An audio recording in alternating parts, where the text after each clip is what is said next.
with the intergalactically ridiculous shirt is Izzy Gutierrez. My father really likes it. What do you like on the show today, Izzy? We can write off Ben Simmons for the rest of his career. He's done. He's a bust. He's no good. Dale, papi.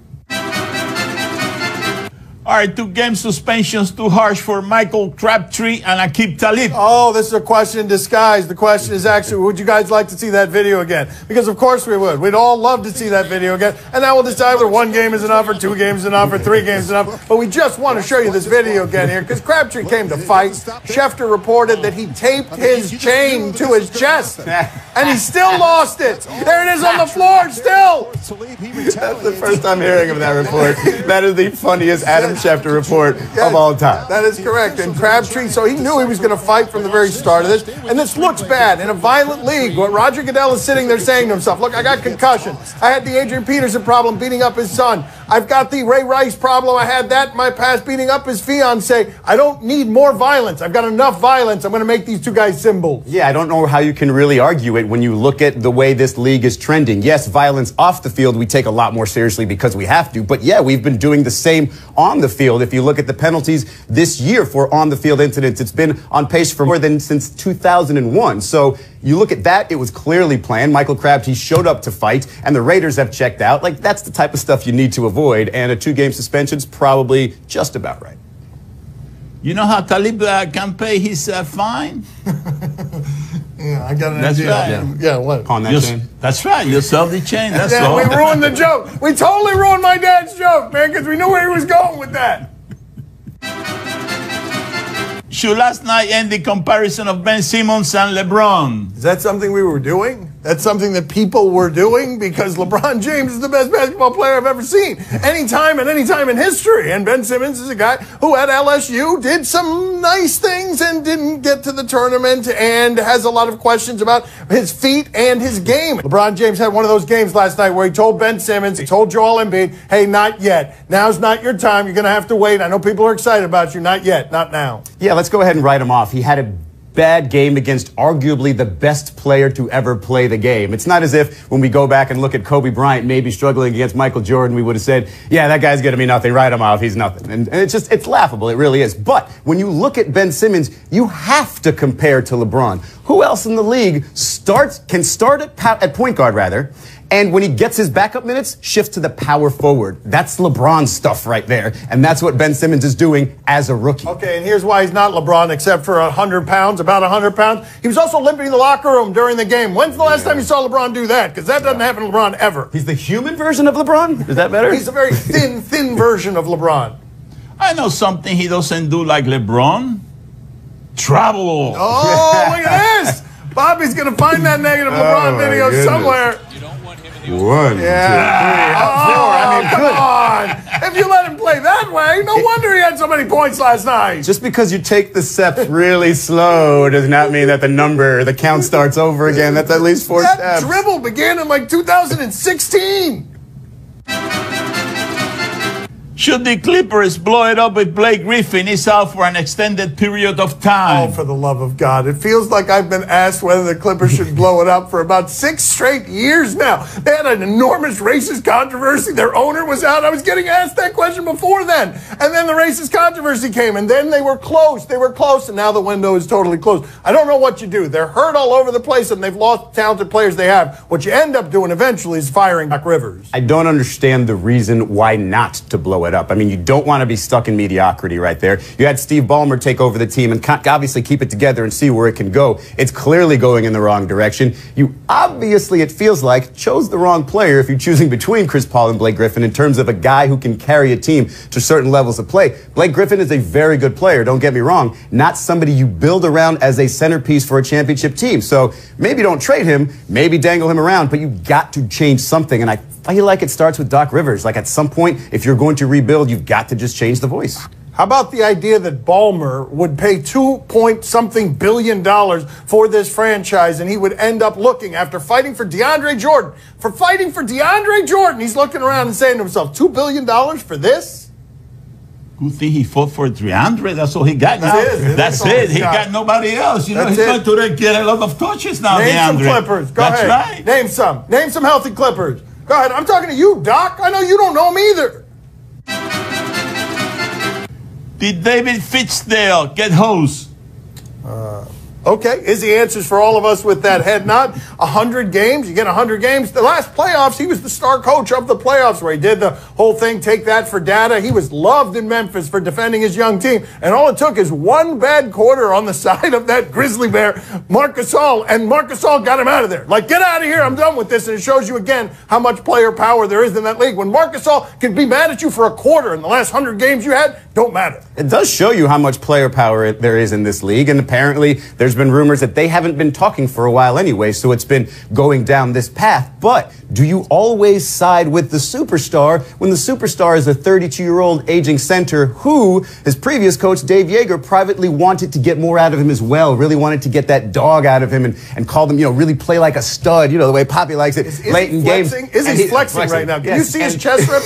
He is flexing. I feel it fit. No, that's what, no. Yes. This is what they wanted Marc Gasol to do, to flex in games, and he wasn't doing it. And I don't know if that's what David Fizdale's beef with him was either, but if you look at the landscape and say, okay, am I going to win in the next 4 or 5 years with Marc Gasol as my centerpiece, or would I be better off having a very player-friendly coach in the ranks? I don't know. That's not an easy decision. Is LeBron still mad about this firing? Yes, he wants answers. He wants answers. I want to know he got fired. Oh, come on. Come on, stick it out. Deal with it, LeBron. He's gone. That's it. Stick one out. What? Well, his chest. His chest. He meant his chest or his belly. Don't go any lower than that. Are you okay with Sean McVay calling audibles for Jared Goff? This is an interesting story here. The Rams do everything fast, right? They play fast on offense. Their coach got up the ranks very fast. And so now you have this story. And Tony Romo was watching Jared Goff at the line of scrimmage, and he said, second-year player, not since Peyton Manning have I seen somebody who gets to the line of scrimmage and can make this many changes on the fly. And it's because his coach is in his headset. And before the 15-second rule, if they cut off those microphones, he's giving him the audibles in his headset. It's sort of against the spirit of the rule.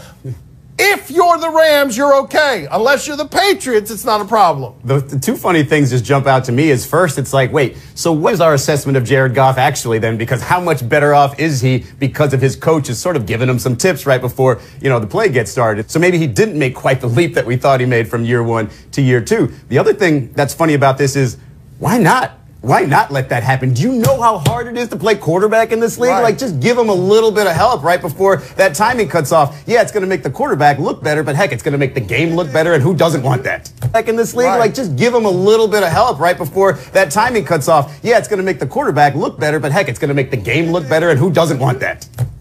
You know what Jeff Fisher used to say in his headset? What did he used to say? Testing. Testing. Hello. Can anyone hear me? Hello. How do I still have a job here? Jared. Did you see the last pass that Tom Savage threw last night? Would you want to talk to reporters after that? Look at Tom Savage here. He loses. He throws a terrible interception at the end of the game, and there's only one reporter in the press conference room, and so here's the entirety of that press conference.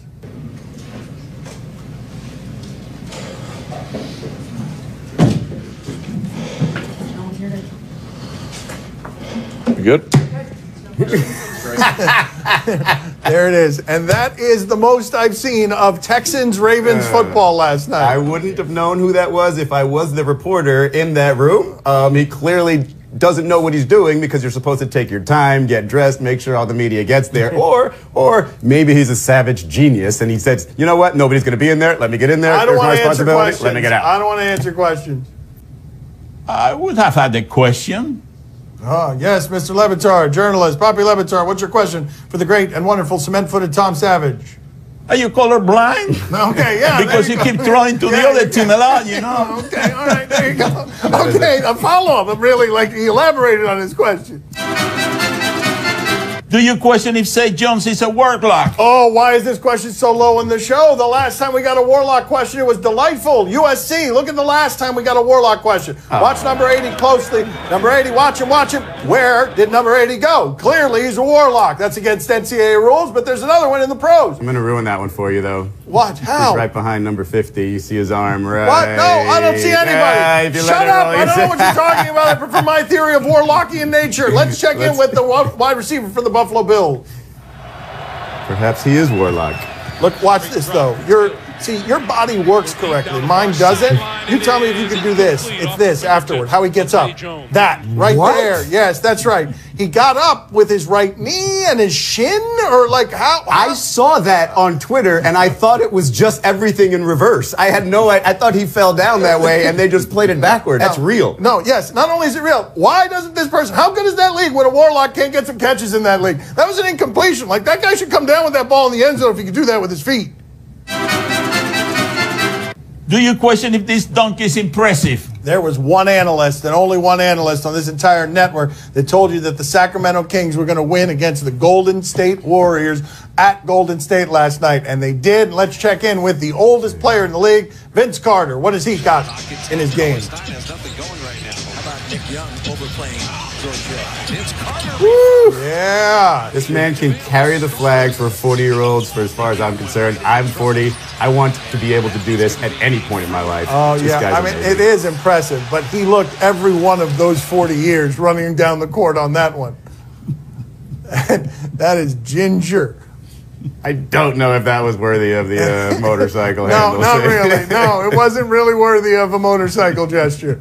Poppy, would you like to see how Vince Carter used to dunk about 15 years ago? Sure. Yes. Let's see. Very enthusiastic. Oh, look at that. Oh, goodness. Wow. That's right. The windmill. That is the windmill. Thank you, Poppy. That's about Wow. Yes, another wow. Making terrible passes look good, jumping over Hall of Famers. Yeah. Yep. Tim Duncan. Oh, my God. Oh, yeah. See. Yeah, don't ever show that 40-year-old dunk again, as a matter of fact. Let's just replace that with all of these. Wow, what has happened here is I have just had undulating waves of sadness and mortality wash over me. Wow. Yes. Maybe the only thing better than this is old White Chocolate Jason Williams crossover videos. Doesn't look like that. It is over. He's right. Yes, it is. It's over.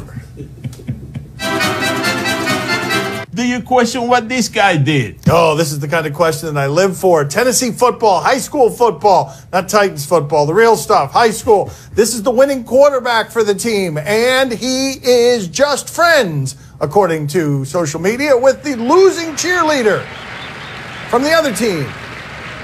And so he said goodbye to her, and now he is getting, he's getting a face full of this. Yes, he is. What is this? He came to say hello to you after the game. This is the way you treat him? I don't know what he did. I desperately want to know what he did. I want to conduct a Ted Wells investigation to find out what he did. Ring, ring, ring. Hello? Oh, Ted, how are you? You looking at the show? Hold on. Ted Wells, Ted Wells. Yeah? I got it at Ted, yeah. You heard Dan saying that you could take care of that and make a big report? How much is it going to be, Ted? A big report. Wow, we're in the Close to $1 million? Yeah. Okay. Let him know. Well, that's reasonable. Yeah, all right. Take care, Ted. Have a good one. See you, Ted. You say close to $1 million. Okay, yeah. No problem. Ring, ring, ring. Hello? Oh, Ted? Ted again. He's calling back. Huh? He's calling back. Yeah? Oh, it's not $1 million, it's $4 million? It's okay.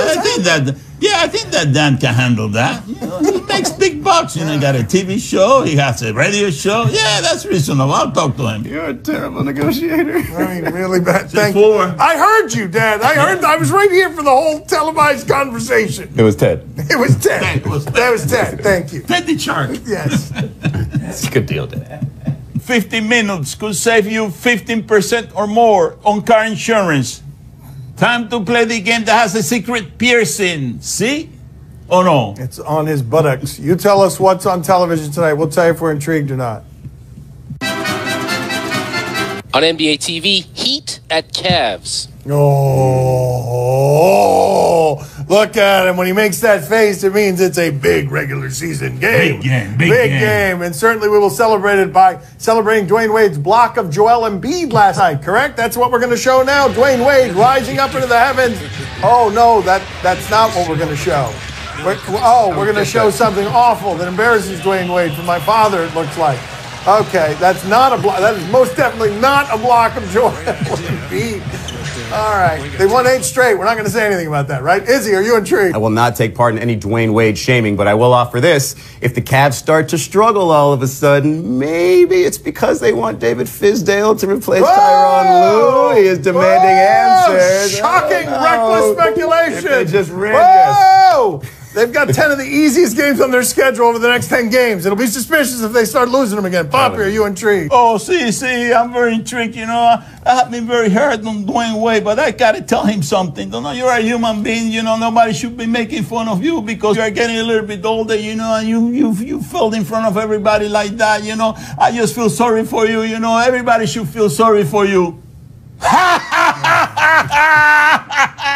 I'm kidding. You're old. You'll never get any younger. You know. You'll never get any younger. Pretty soon your bones are going to break. They're going to turn into dust. The best thing that happened to the Heat was for you to pull out. Horrifying. This is horrifying. This is the evil Poppy. It's true. It's true. He lost about $50 million and he moved to Chicago. What was that? Got all that information. On MTV, The Challenge, Champs versus Stars. Oh, this is a little show that I like to call Celebrities and Entertainers Who Need Money. Let's see what Terrell Owens is doing here, competing against whom? Whatever you want to get at, homeboy. Well, you want to flex on me now? It ain't about flexing, homeboy. Then what are you talking about? Okay. We're not homeboys. I'm not allowed to talk to you. Cool, that's cool. Whatever you want to do, man. Keep talking. Whatever I want to do, what? Well, keep talking then. I don't want none of you guys to talk to me, because I'm T.O. Keep talking. To be honest. Okay. You don't want to be here. Okay. You're only here because you're, I don't know why. Because of what? I just don't want to bring up personal business. What's your personal business then? If you weren't getting paid, you wouldn't be here. Okay. Whose fault is that? Yours. I didn't ask to be here. Well, I didn't burn $70 million. You want to keep bringing up personal stuff, it don't get personal. You want to mock me behind my back? Bro, if I wanted to be I'd get in your right now. Oh, you're going to beat me up now? All right. You're going to stand up and flex on me now? You're going to beat me up? You're going to hit me? I'm going to let you ride, homeboy. Whatever, dude. I'm going to let you ride. You can ride it out. Let y'all ride. Ride it out. Ride it. You ride that. All right. All right. I'm not going to back down from you because you're bigger than me. Hit me. No, that's on everything I love, homeboy. You're not going to keep disrespecting me. Hit me. This ain't MTV right now. Stop talking to me. It's all fun and games till somebody get hurt. Izzy, are you intrigued? Yeah, absolutely. That just brings back so many flashbacks to my childhood, and it's got Terrell Owens. And I will say this, I'm glad they shortened the name of the show to The Challenge because I contend that the real world road rules